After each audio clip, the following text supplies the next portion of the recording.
A Superman show without Superman. 4 seasons, 2 Superboys, and a Lex Luthor who literally changed his face. It launched from the same producers as the Reeve films, introduced major comic villains for the first time, and then disappeared. So why was it buried? Let's find out. This is the history of Superboy the series.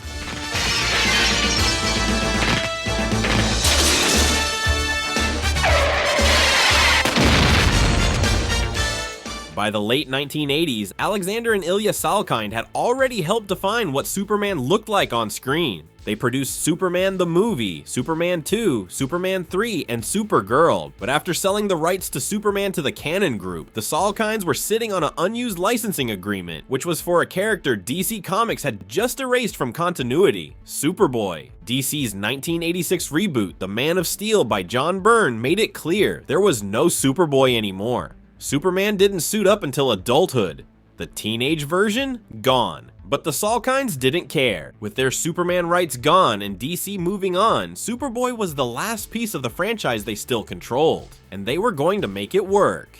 But there was a problem.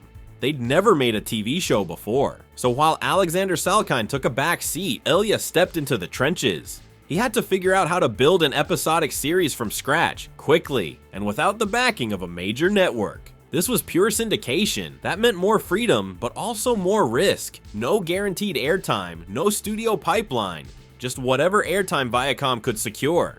Ilya brought in familiar faces from the Superman films to help get the job done. Line producer Robert Simmons and casting legend Lynn Stallmaster. Wire specialist Bob Harmon was also brought in. Even Superman the movie's Oscar-winning visual effects supervisor, Colin Chilvers, joined the team and stepped behind the camera to direct episodes himself. Jackie Cooper, who'd played Perry White on film, directed too. Production started at the brand new Disney MGM Studios in Florida, but by season 2, the crew packed up and moved a few miles up the highway to Universal Studios. Exterior shots for Schuster University, the college Clark Kent attends in the show, were filmed at the University of Central Florida. And like everything else about this production, even the in-world details were laced with subtext. Schuster University, Siegel School of Journalism. This was Ilya's nod to Superman's original creators, Jerry Siegel and Joe Shuster.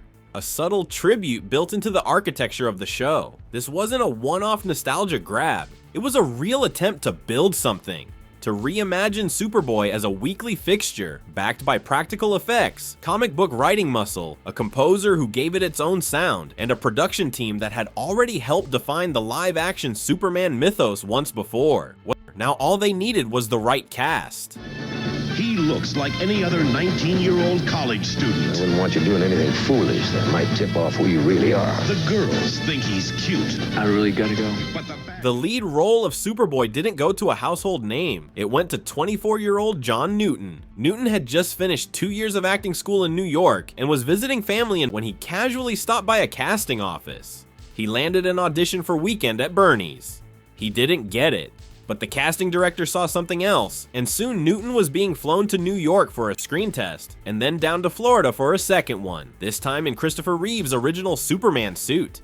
He got the part. Lana Lang was played by Stacy Haiduk, and this Lana wasn't a temporary supporting character. She stuck around for the full run of the series, becoming one of the most consistently featured live-action portrayals of Lana Lang to date. In the show, she was Clark's best friend, Superboy's love interest, and the emotional core of the cast. Off-screen, Haiduk and Newton were in a real-life relationship throughout the first season, which only amplified their on-screen chemistry. Clark's college roommate and comic relief was TJ White, son of Daily Planet editor Perry White. Played by Jim Calvert, TJ acted as the Jimmy Olsen type, always in over his head, always in need of saving. The scripts never specified what TJ stood for, so Calvert made up Trevor Jenkins. As for Lex Luthor, he showed up right away, played by Scott James Wells. At first, Luthor wasn't the bald genius we know. He was cocky, manipulative, and more interested in rigging basketball games and publicly humiliating Superboy than plotting world domination. But by the end of season 1, in the episode Luthor Unleashed, that changed. A lab accident results in Lex losing his hair, and just like the Silver Age comics, it becomes the catalyst for his lifelong vendetta against Superboy. When Superboy premiered in syndication on October 8, 1988, it didn't explode out of the gate, but it didn't flop either. It quietly slid into weekend slots across local stations, competing with reruns and cartoons. The first half of season 1 played things grounded, but as the season progressed, the tone shifted. Comic book writers like Mike Carlin, Cary Bates, and Denny O'Neil came on board, and their influence pushed the series toward the weirder, pulpier corners of the DC universe. And suddenly, Superboy started leaning into its source material. For a series that aired without a network and relied entirely on syndication deals, Superboy held its own. But behind the scenes, things were about to change. This was Superboy, so I could do it a little bit differently, but it had to be on the same track as what Christopher Reeve had done. The most shocking change was the loss of John Newton. Contrary to early reports, Newton wasn't fired for bad behavior, a DUI, or creative differences, although those rumors spread for years. According to Newton himself, the truth was much simpler. He'd been promised a raise during the second half of season 1 that never materialized. Viacom, who was responsible for covering the show's costs, refused to approve the increase and told the Salkinds to figure it out within the existing budget. Newton also wasn't bluffing when he said he'd risked his neck for the role. He'd suffered 2 serious wirework accidents on set and was expected to return with no hazard pay and no bump in compensation. When he pushed back, he was told to accept the original contract terms or walk. Then came a minor incident where Newton parked on private property in Florida. He wrote an apology letter to the local sheriff, but the letter leaked to the press, and the situation was quickly twisted into something it wasn't. Newton believes that moment gave Viacom cover to move forward without him. In hindsight, he later admitted he wished he had handled the situation differently. Taking over the role was Gerard Christopher, an actor with a cleaner-cut image who brought a more earnest, classically heroic tone to the character. Unlike Newton, Christopher stayed with the series for the remaining 3 seasons, becoming the definitive face of the show's run. And he wasn't the only major change heading into season 2. Jim Calvert, who played TJ White, didn't return for season 2 either. No official reason was ever given. He was replaced by Elan Mitchell-Smith, who played new character Andy McAllister, a comic relief roommate who lasted just 1 season before being written out as well. And then there was Lex Luthor. Scott James Wells, who had played the character during season 1, was also replaced. But instead of pretending nothing happened, the producers wrote the change into the script. In the 2-part season 2 premiere, Lex undergoes plastic surgery to escape from the police and comes out looking like Sherman Howard. Howard's performance wasn't just a recast, it was a full tonal shift. His version of Luthor was intense, theatrical, and genuinely menacing. By the time season 2 hit the air, Superboy had been retooled from top to bottom. The grounded tone of season 1 was gone, replaced by full-blown comic book spectacle. The show even got its own DC-published comic, set in its own continuity, and launched during season 2. In season 3, the show reinvented itself again. The college setting was dropped entirely, and Clark took a job at the Bureau for Extra Normal Matters, a government agency investigating paranormal activity. While the special effects were still low budget, the storytelling ambition was bigger than ever. By season 4, it was smarter, stranger, and almost unrecognizable from where it began. And yet, despite the transformation, the end was coming. Luthor, hold the phone. That's bizarro. And his latest scheme has the Bureau buzzing. Oh my God. It's simple.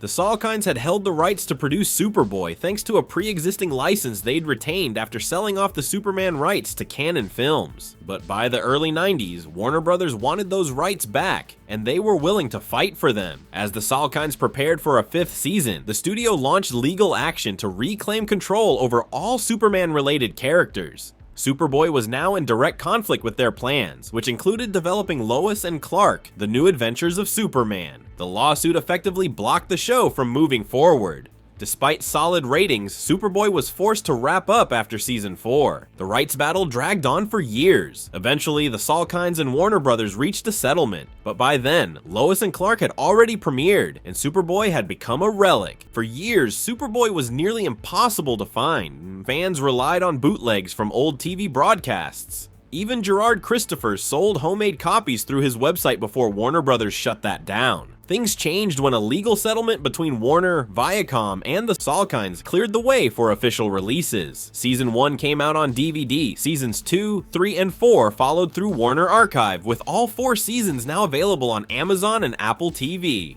So why did Superboy disappear? Superboy didn't end because it failed. It disappeared because it got caught in a legal no man's land. But for 4 seasons, Superboy carved out its own mythos. It brought comic book villains to life before live-action superheroes were mainstream, and proved there was an audience for caped heroes on syndicated TV. In its final years, Superboy aired alongside a new show, one that took the costumed hero formula into a darker, high-tech future. An ambitious, gear-heavy future cop series that tried to follow Superboy's path and wound up in its own category of forgotten television. That is the history of Superforce.